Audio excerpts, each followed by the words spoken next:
et que l'on commence à admettre qu'une entité économique authentiquement africaine doit être créée en partant des intérêts des populations.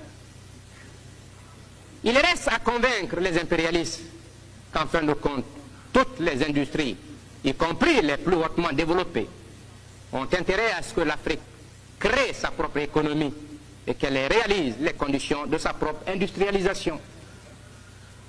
Il faut que la fausse conception coloniale de l'impossibilité d'industrialiser l'Afrique soit abandonnée au profit de nouvelles idées admettant l'évolution inéluctable de tous les continents, dont le continent africain. Partant, la nécessité absolue d'industrialiser les pays africains. Nous sommes persuadés que l'industrialisation de l'Afrique, loin d'amoindrir les chances de développement des autres continents, les accroîtra considérablement, car de plus en plus, les besoins de l'Afrique se multiplient dans tous les domaines. La reconversion, le gouvernement de la République de Guinée a maintes fois déclaré qu'il est moins sensible aux intentions bonnes ou mauvaises qu'à la réalité et à la signification des actes. Eu égard à l'intérêt précis de nos peuples,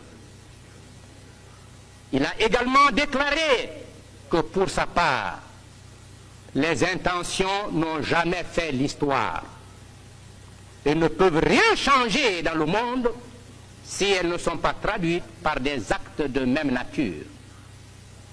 Or, en l'occurrence, force nous est de convenir que jusqu'à présent, l'action menée en République du Congo a tendu plus à déconsidérer l'autorité du peuple et du gouvernement congolais qu'à apporter une assistance honnête à ceux-ci dans le but d'assurer le respect des institutions congolaises. En examinant ces faits, nous sommes en faveur d'une proclamation solennelle pour la fin immédiate du système colonial et du régime de tutelle. La proclamation dès cette session de l'indépendance de tous les peuples encore colonisés sera une réelle contribution au progrès de l'humanité.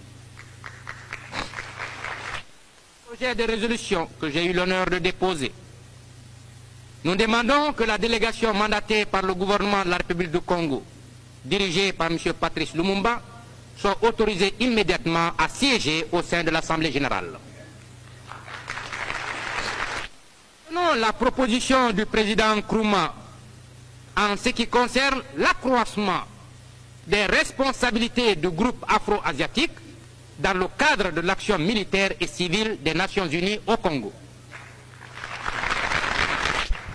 Sixièmement, nous demandons un référendum suivi d'élections démocratiques en Algérie sur le